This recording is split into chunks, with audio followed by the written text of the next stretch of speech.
안녕하세요. 호기심 많은 여러분. 이 지적인 여정에 오신 것을 환영합니다. 크리스토퍼 콜럼버스 같은 탐험가와 헝거게임 같은 악몽 같은 세계가 어떻게 연결되는지 궁금해 본 적 있으신가요?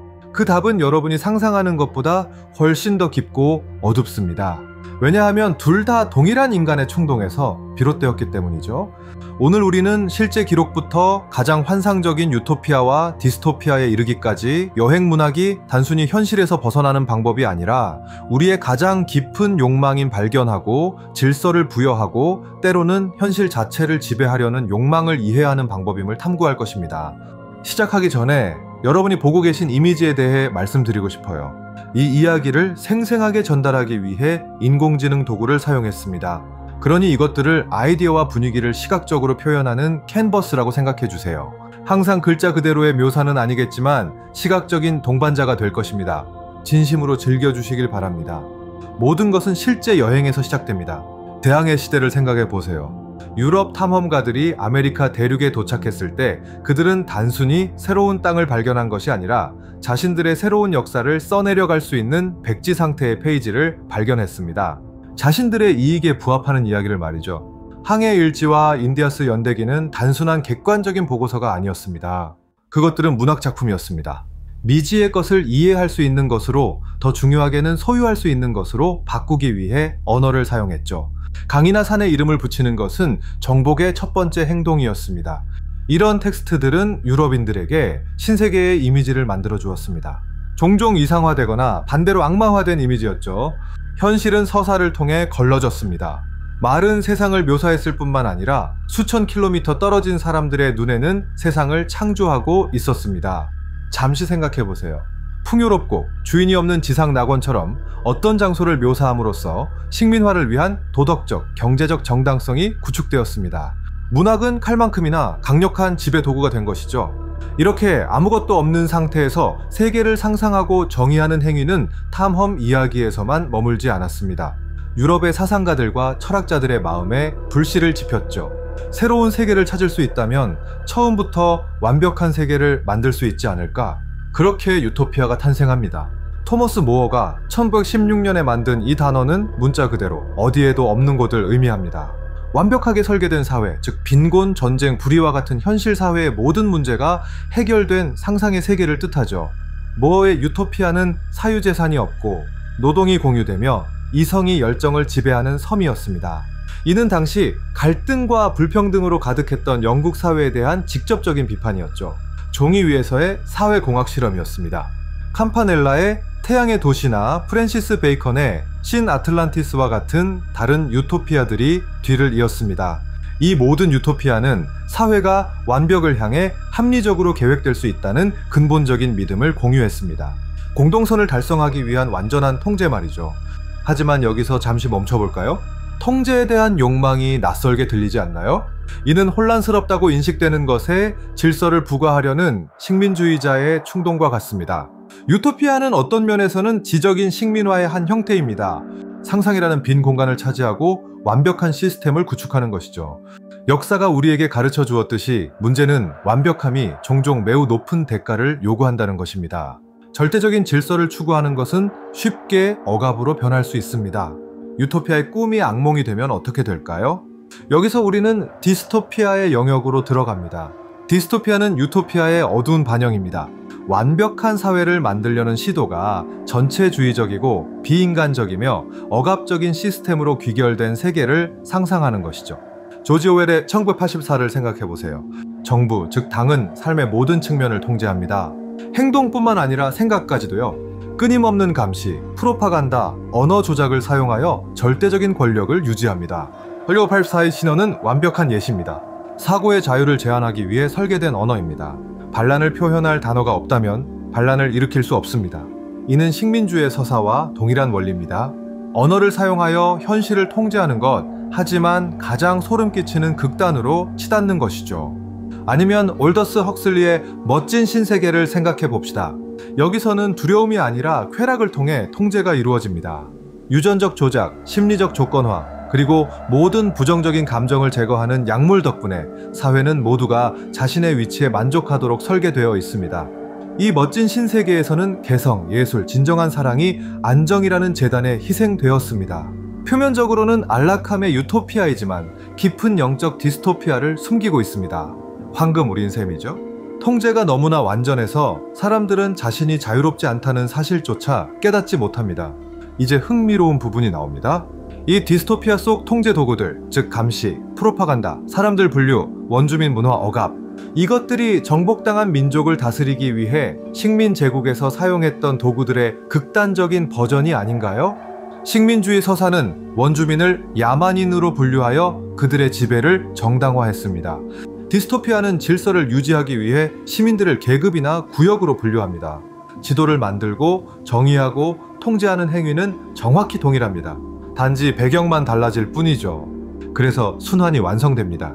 새로운 세계를 소유하기 위해 서사를 사용하는 탐험가의 실제 여행은 완전한 통제에 기반한 완벽한 세계를 설계하는 유토피아주의자의 상상 여행에 영감을 줍니다. 그리고 이 완전한 통제의 꿈이 타락하면 디스토피아주의자의 악몽 같은 여행이 탄생하는 것이죠. 모든 형태의 여행 문학은 실험실입니다. 인류가 가장 깊은 충동을 탐구하는 안전한 공간이죠. 지평선 너머로 나아가고 더 나은 세상을 찾거나 만들고 싶은 욕망, 그리고 완벽하다는 우리의 생각에 맞춰 모든 것을 통제하려는 위험한 욕망 말입니다. 그리하여 인디아스, 연대기 작가들이 묘사한 눈부신 풍경부터 헝거게임의 파넴에 있는 억압적인 거리까지 이야기는 같습니다. 그것은 우리가 세상을 이해하는 것을 넘어 지배하려 노력하기 위해 지도와 단어를 어떻게 사용하는지에 대한 이야기입니다. 식민주의 연대기는 어떤 의미에서 신세계에 대한 최초의 허구이며 파괴적일 만큼 실제적인 결과를 초래한 허구였습니다. 강력한 서사가 수백만 명의 인식을 형성하고 광범위한 행동을 정당화할 수 있는 선례를 세웠죠. 유토피아는 이 서사적 힘을 미래로 향하게 합니다. 법이 행동을 규제할 뿐만 아니라 인간의 영혼을 형성하는 사회를 상상하죠. 이상적인 사회를 조각하는 예술가로서의 입법자의 환상입니다. 이 완벽에 대한 갈망은 깊이 인간적입니다. 우리 모두는 고통 없는 세상을 원하죠. 하지만 유토피아 문학은 우리에게 묻도록 강요합니다. 그 질서를 위해 우리는 무엇을 희생할 의향이 있는가? 자유인가? 개성인가? 우리를 인간으로 만드는 혼돈인가? 그 질문에 끔찍한 경고로 답하는 것이 바로 디스토피아입니다. 그것은 지옥으로 가는 길은 종종 선의로 포장되어 있다는 것을 보여줍니다.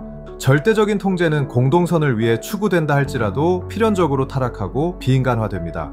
현재 기술이 이러한 허구들에 얼마나 가까워지고 있는지 생각해 보세요. 안면인식, 우리의 행동을 예측하는 알고리즘, 에코챔버를 만드는 소셜미디어. 이것들은 고전 디스토피아에서 보았던 감시와 조건화의 메아리입니다. 그래서 이런 책들은 그 어느 때보다 더 관련성이 높습니다. 그저 환상적인 이야기가 아닙니다. 그것들은 우리의 사회적, 기술적 야망이 가져올 수 있는 결과를 보여주는 거울입니다. 통제를 대가로 낙원을 약속하는 이들을 경계해야 한다는 것을 상기시켜주죠. 따라서 연결성은 부인할 수 없습니다. 미지의 대륙을 지도에 그려내어 소유하려는 사고방식은 종이 위에 완벽한 사회를 설계하는 사고방식과 동일합니다. 둘 다 복잡하고 유기적이며 통제할 수 없는 것을 질서 있고 예측 가능한 시스템으로 대체하려 합니다. 이 문학적 여정의 큰 교훈은 겸손입니다. 우리에게 단순한 해결책과 완벽한 시스템을 불신하도록 가르칩니다. 다양성, 갈등, 심지어 혼돈까지도 인간 경험과 진정으로 자유로운 사회의 필수 구성 요소입니다. 그러니 다음번에 먼 땅으로의 여행에 대해 읽거나 빛나는 유토피아나 어두운 디스토피아에 몰입할 때 그것들을 연결하는 보이지 않는 시를 기억하세요. 그것은 미지의 것을 탐험하려는 욕망과 모든 것을 통제하려는 충동 사이에 영원한 인간의 투쟁입니다. 식민주의 서사는 땅 위의 지도를 부과합니다. 유토피아는 사회 위의 지도를 부과합니다. 그리고 디스토피아는 지도가 영토보다 중요해지고 시스템이 인간보다 중요해질 때 남겨지는 무서운 풍경을 보여줍니다. 문학을 통한 이 여정은 우리가 상상하는 세계가 우리가 사는 세계에 대해 많은 것을 말해준다는 것을 보여줍니다. 우리의 가장 깊은 두려움, 가장 거친 희망, 그리고 무엇보다 우리의 복잡하고 종종 모순되는 본성을 반영하죠. 탐험가는 강에 이름을 붙임으로써 그것을 소유한다고 믿습니다. 유토피아 개혁가는 법을 설계함으로써 인간을 완벽하게 할 수 있다고 믿습니다. 둘 다 질서를 추구하는 과정에서 대륙에서든 인간의 영혼에서든 담으려 하는 야생적인 아름다움을 파괴할 위험이 있습니다. 따라서 디스토피아는 단순한 문학 장르가 아닙니다. 그것은 문화적 방어 메커니즘입니다. 더 나은 세상을 향한 우리의 꿈이 완벽이라는 감옥으로 변하는 것을 막기 위해 스스로에게 들려주는 악몽입니다. 우리가 무엇을 바라는지에 대해 조심해야 한다는 것을 상기시켜줍니다. 결국 실제든 상상이든 탐험 문학은 우리가 가는 장소에 대해 말하기보다는 우리 자신에 대해 말합니다.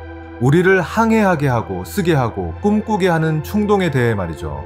그리고 배로든 말로든 세계를 창조하는 힘이 가져오는 책임에 대해서도 말합니다. 식민주의의 연대기를 쓰는 행위는 야생을 길들이는 한 형태였다고 생각해 봅시다. 사물의 이름을 붙이고 유럽의 기준에 따라 분류함으로써 그것의 본질적인 힘, 그 신비가 사라지고 그 자체가 권력 시스템이었던 지식 시스템에 통합되었죠. 세계를 분류하는 이 메커니즘은 유토피아 사회가 하는 일과 직접적으로 연결됩니다. 그 사회에서는 각 시민이 명확한 역할과 기능을 가집니다. 사회는 잘 정비된 기계이고 사람들은 그 기어입니다. 시스템의 효율성이 개인의 자유보다 우선시되죠. 이제 레이 브래드버리의 디스토피아 화씨 4.5b를 살펴봅시다. 이 사회에서는 책이 금지되어 있습니다. 책이 모순적인 생각을 유발하고 따라서 불행을 야기한다고 보기 때문이죠. 목표는 일종의 무지의 유토피아입니다. 사람들이 복잡한 생각에 직면할 필요가 없기 때문에 행복한 거죠. 여기서 통제는 역사를 제거하고 과거를 지움으로써 행사됩니다. 이것 역시 식민주의적인 전술입니다. 종종 정복자의 첫 번째 행동은 정복당한 민족의 역사와 문화를 파괴하거나 다시 써서 자신들의 것을 강요하는 것입니다. 이러한 세계들을 연결하는 선은 타불라 라사, 즉 백지 상태에 대한 믿음입니다. 아메리카 대륙은 식민주의자들에게 백지 상태로 여겨졌습니다. 사회는 유토피아 사상객의 백지 상태입니다. 인간의 마음은 디스토피아 국가에게 백지 상태입니다. 그러나 현실은 결코 백지 상태가 아니라는 것입니다. 항상 이전의 역사, 문화, 복잡한 인간 본성이 존재하며 그것은 지워지고 다시 쓰여지는 것에 저항합니다. 그리고 그 저항 속에서 반란과 자유를 위한 투쟁이라는 가장 강력한 이야기들이 탄생합니다. 식민주의 서사는 지배하려는 의도에도 불구하고 때로는 의도치 않게 그들이 발견한 문화의 풍요로움을 기록할 수밖에 없었습니다. 마찬가지로 가장 억압적인 디스토피아에서도 항상 기억하고 사랑하고 잃어버린 것을 되찾기 위해 싸우는 인물들이 있습니다. 그렇다면 유토피아는 본질적으로 나쁜가요? 꼭 그렇지는 않습니다. 정신적 연습으로서 그것들은 우리 사회의 문제를 식별하고 대안을 상상하는 데 도움을 줍니다. 위험은 더 나은 세상을 꿈꾸는 데 있는 것이 아니라 그 더 나은 세상의 유일한 버전이 존재하고 그것을 강제로 부과할 수 있다고 믿는 데 있습니다. 문학은 사회의 면역 체계처럼 작동합니다. 우리에게 좋든 나쁘든 가능한 미래의 작은 용량을 주입하여 위험한 사상에 대한 항체를 개발하도록 돕습니다. 공감 능력과 비판적 사고력을 훈련시키는 것이죠. 모어의 유토피아로 톨킨의 가운데 땅으로 콜린스의 파넴으로 여행할 때 우리는 단순히 현실에서 벗어나는 것 이상의 일을 하고 있습니다. 우리는 함께 어떻게 살아야 할지에 대한 수천 년 된 대화에 참여하고 있습니다. 우리는 모든 지도 중 가장 복잡한 지도, 즉 인간 마음의 지도를 탐험하고 있는 것입니다. 식민주의는 식민지가 독립했다고 해서 끝나지 않았습니다. 경제적, 문화적 형태로 지속됩니다. 이른바 신식민주의는 동일한 논리로 계속 작동합니다.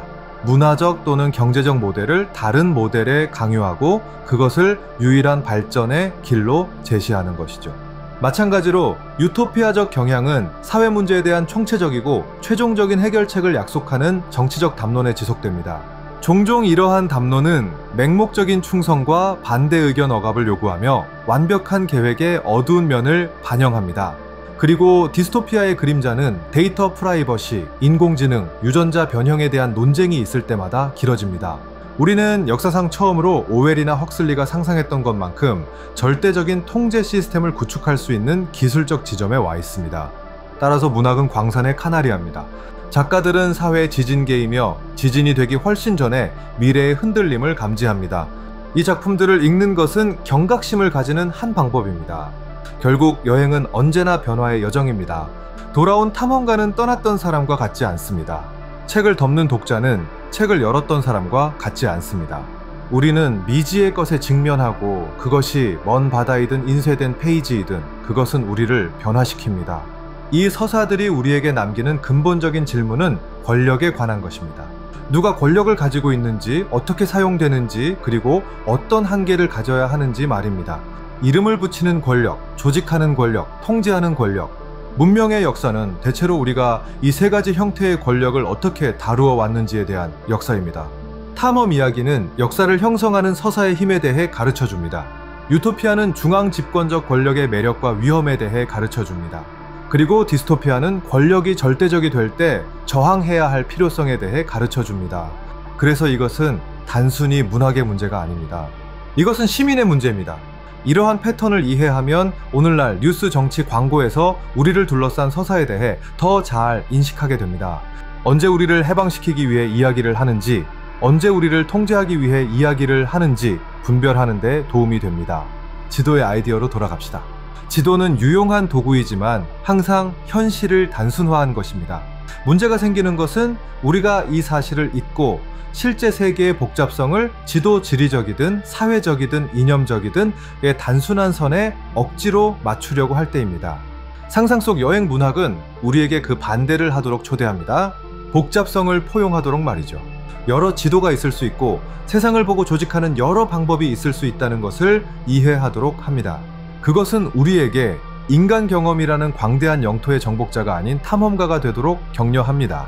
옛 지도 가장자리에 미지의 지역에 그려져 있던 바다 괴물들을 생각해 보세요. 그 괴물들은 미지에 대한 두려움을 나타냈습니다. 디스토피아 문학은 우리의 사회적, 기술적 진보의 가장자리에 비슷한 괴물들을 그려놓고 우리를 기다리는 위험을 경고합니다.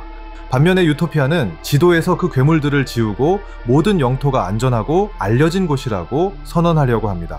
그러나 그렇게 함으로써 종종 훨씬 더 나쁜 괴물, 즉 완벽한 도시의 중심에 숨어있는 강요된 수능이라는 괴물을 만들어냅니다. 식민주의 서사는 종종 새로운 땅의 주민들을 괴물로 묘사하거나 기껏해야 문명화되어야 할 순진한 아이들로 묘사했습니다. 이는 그들을 비인간화하고 도덕적 가책 없이 권력을 행사할 수 있는 대상으로 만드는 방법이었습니다. 이러한 비인간화 메커니즘은 디스토피아의 핵심입니다. 1984에서는 국가의 적들이 반역자로 비인간화됩니다. 멋진 신세계에서는 깊은 감정을 느끼는 사람들이 조건화가 필요한 병자로 간주됩니다. 시스템은 다른 것을 열등하거나 위험한 것으로 정의함으로써 자신을 보호합니다. 따라서 다른 사람, 즉 다른 사람에게서 완전한 인간성을 볼 수 있는 능력은 식민주의적, 디스토피아적 논리에 대한 가장 근본적인 저항 행위입니다. 좋은 문학이 우리가 잠시 다른 사람의 입장이 되어 살게 함으로써 장려하는 행위이죠. 실제 탐험은 세계가 완전히 지도화되었을 때 멈췄습니다. 그러나 문학적 탐험은 무한합니다. 항상 상상할 새로운 세계, 꿈꿀 새로운 유토피아, 경고할 새로운 디스토피아가 있을 것입니다. 인간 본성과 사회는 끊임없이 변화하기 때문입니다. 각 세대는 이 이야기들을 재해석합니다. 1984는 냉전 시대에는 한 가지 방식으로 읽혔고 디지털 감시 시대에는 다른 방식으로 읽힙니다. 이 작품들은 정적이지 않습니다. 그것들은 과거와 현재의 딜레마, 미래의 두려움에 대해 우리가 나누는 살아있는 대화입니다. 여행이라는 행위는 취약성을 수반합니다. 통제할 수 없음을 받아들이는 것이죠. 정복자와 디스토피아 독재자는 취약성을 싫어합니다. 그들은 그것을 제거하려고 합니다. 진정한 탐험가처럼 진정한 독자는 배우고 성장할 기회로 취약성을 포용합니다. 결국 우리 모두는 우리 자신의 삶의 지도 제작자이며 존재의 혼돈에 의미를 부여하기 위한 서사를 만듭니다. 우리 자신과 우리 사회에 대해 이야기하는 이야기들이 우리가 가능하다고 믿는 것의 한계를 정의합니다. 문학은 우리에게 새로운 연필과 새로운 양피지를 제공합니다. 식민주의는 오늘날까지도 눈에 보이는 물리적, 문화적 상처를 세계에 남겼습니다.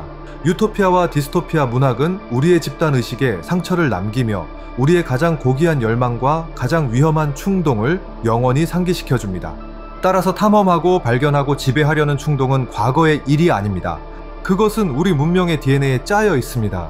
그것을 인식하는 것이 파괴가 아닌 창조로, 억압이 아닌 이해로 그 충동을 이끄는 첫걸음입니다. 우리의 여정은 미지의 바다를 항해하는 돛담배에서 상상 속의 불가능한 도시까지 우리를 이끌었습니다. 우리는 질서에 대한 동일한 욕망이 꿈꾸던 낙원과 완벽하게 관리되는 지옥을 모두 만들 수 있다는 것을 보았습니다. 우리는 문학이 단순히 역사를 반영하는 것이 아니라 역사 속에서 적극적인 힘을 발휘한다는 것을 발견했습니다. 우리가 이야기하는 이야기들은 중요합니다. 그것들은 우리의 신념을 형성하고 우리의 행동을 정당화하며 우리가 사는 세상을 구축합니다. 왕의 이름으로 땅을 요구했던 식민주의 서사부터 안전이라는 이름으로 완전한 통제를 경고하는 디스토피아까지 긴장은 항상 같습니다. 개인의 자유 대 집단의 질서. 이 이야기들은 우리에게 건강한 회의주의를 갖추게 합니다. 우리에게 질문하는 법을 가르칩니다. 누가 이 이야기를 하는가? 누구에게 이득이 되는가? 지도에서 무엇이 빠졌는가? 이 특정 유토피아의 재단에서 어떤 자유가 희생되는가? 따라서 문학은 궁극적으로 탐험의 도구입니다. 새로운 대륙을 탐험하는 것이 아니라 새로운 가능성을 탐험하는 것이죠. 시간 여행을 하고 다른 사람의 마음을 살고 다른 방식으로 접근할 수 없었던 관점에서 세상을 볼 수 있게 해줍니다. 다른 세상을 상상할 수 있는 힘은 우리 세상을 변화시킬 수 있는 첫걸음입니다.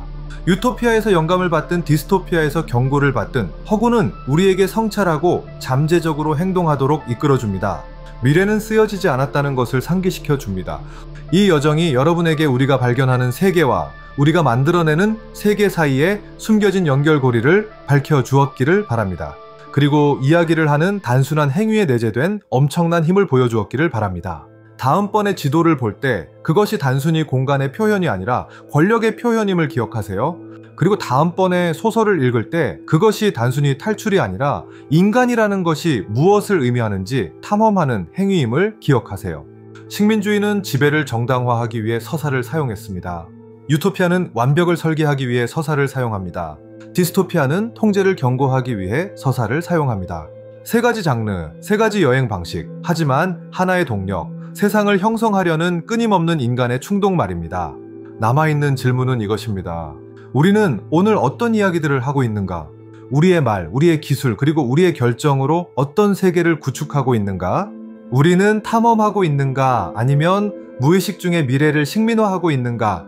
확실한 답은 없지만 계속 읽고 계속 질문하고 계속 탐험하는 것이 핵심이라고 생각합니다. 왜냐하면 수많은 이야기와 관점 속에서 우리 자신의 복잡한 여정을 헤쳐나갈 지혜를 찾을 수 있기 때문입니다. 요컨대 실제 기록에서 가장 대담한 허구에 이르는 여정은 우리 자신의 진화를 반영하는 거울입니다. 그것은 위대함과 창조 능력뿐만 아니라 통제와 지배를 향한 우리의 위험한 경향을 드러냅니다. 문학은 이 이중성의 지도입니다. 결국 문학의 힘은 우리에게 쉬운 답을 주는 데 있는 것이 아니라 중요한 질문을 하는 법을 가르치는 데 있습니다. 그리고 자유와 질서의 균형을 맞추는 방법에 대한 질문은 아마도 모든 질문 중에서 가장 중요할 것입니다. 현실과 상상의 세계를 탐험하는 것은 약속된 모든 낙원에는 숨겨진 대가가 따른다는 것을 가르쳐 줍니다.